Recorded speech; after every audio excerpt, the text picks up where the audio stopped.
What's up, everybody? Welcome to Sundays with PP.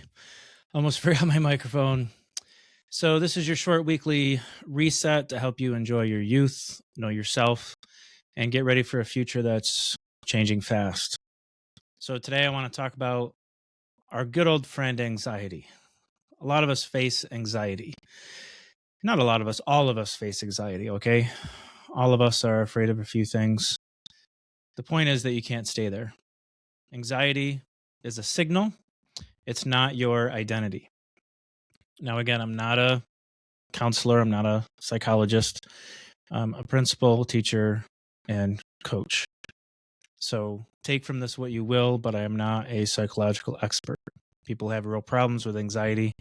I am not speaking to you. I am speaking to the kids that are in school, everyday problems, everyday fears, dealing with things for the first time. You're anxious. I get that. But anxiety is a signal. It is not your identity. And I do believe that's true for everybody. So, what do we do? Right? What do we do? Well, first of all, don't turn feelings into labels. And we do that with everything. Like I'm an empath. No, you're not.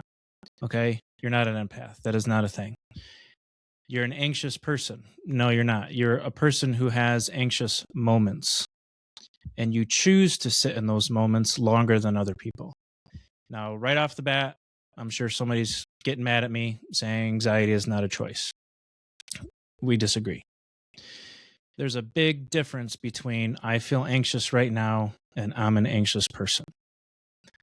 When you stop and think, why am I feeling anxious right now?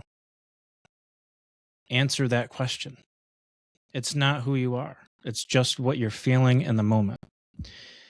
Most students accidentally rehearse anxiety in their thinking. You imagine worst case scenarios. You imagine worst case outcomes. You replay awkward moments in your head. You assume failure before you start. You say, I just don't know what to do. Nobody does. Nobody knows what to do. We just act because sometimes we just have to. Now, look, it's not a weakness. Feeling anxious is not a weakness. It's your brain trying to protect you. But here's the key. Your thoughts can amplify anxiety, but they can also reduce it. If you can think your way into it, you can think your way out of it. If you can think the worst, you can also think the best. You're also experiencing things for the first time. Don't sit there by yourself agonizing over thoughts that are just really getting out of hand. Talk to your mentor, talk to a teacher, talk to your parent.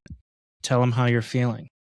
Trust me, they've been there before. We didn't spontaneously combust into existence all to watch you live your whole life.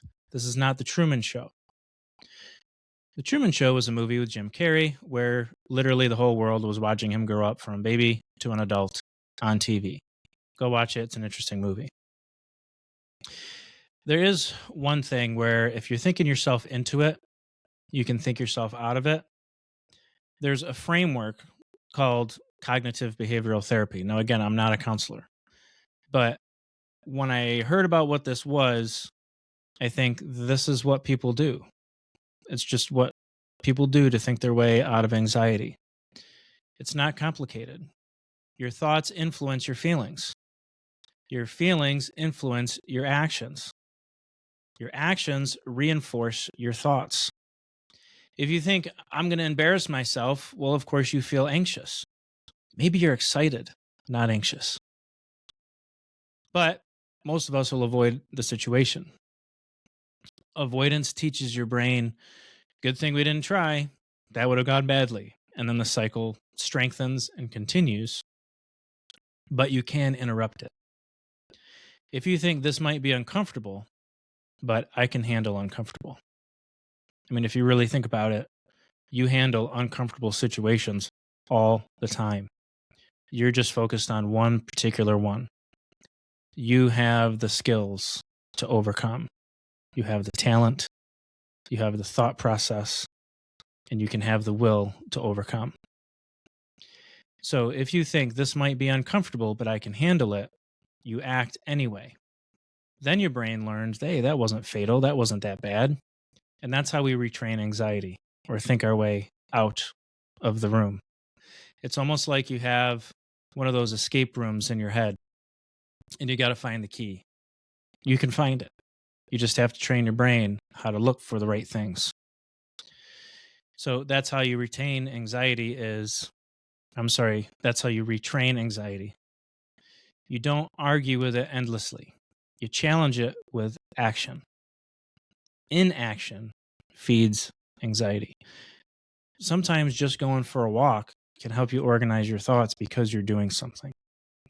I've even heard that if you just start doing math, it works a different part of your brain and you can unthink. So most anxiety at your age is future based. You just haven't been on earth all that long. What if you choose wrong? What if you fail? What if I'm not enough? Those are imagined futures. And again, you can think your way into a better future.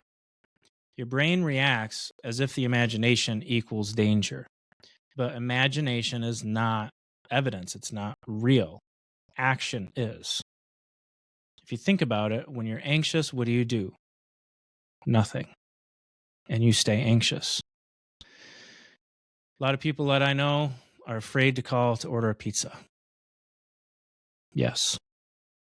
But when they call and they order a pizza, it's like, hey, I did it. It's almost like a baby walking for the first time. That's okay. Take those steps. Do the thing. You don't eliminate anxiety by eliminating uncertainty.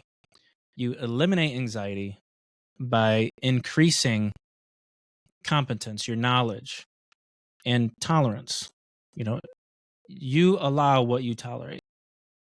So both of those can grow through small steps. So what thought is fueling your anxiety right now if you're anxious? What are you predicting will happen? What small action would disprove that prediction? I'll give you an answer for that third one. So, what thought is fueling your anxiety right now? What are you predicting is going to happen? And what small action would disprove that prediction? This is where journaling really helps. And it can be really simple. Do it on a password protected Word document. Just write, I'm feeling anxious about blah, blah, blah. Then type what you're going to do about it. Even if you say, I just feel like I can't do anything about it, I'm just going to leave it alone. You need to come back to it because chances are things are going to work themselves out. You're going to do something. It's going to work out and it's going to be okay. You need to journal the results. That way you can go back and I promise you there will be more nothing happened than something happened. So keep a journal. So choose one thing you've been avoiding because it makes you nervous. Do it once this week. Not dramatically, not perfectly, just once. In other words, one thing you've been avoiding because it makes you nervous, don't avoid it. Try to face it. And again, don't be dramatic about it. It's not going to be done perfectly. Nobody ever does anything perfectly. It might look like it, but trust me, we're not feeling like it's perfect. Just do it once. That single action is you teaching your brain that you're stronger than your feelings, you're stronger than your predictions, and you're stronger than you realize at this present moment. So if you can think yourself into fear, you can train yourself out of it one action at a time. So remember, anxiety is not a personality trait. You are not an anxious person. You just have anxious moments. So I hope this helped. God loves you. So do I.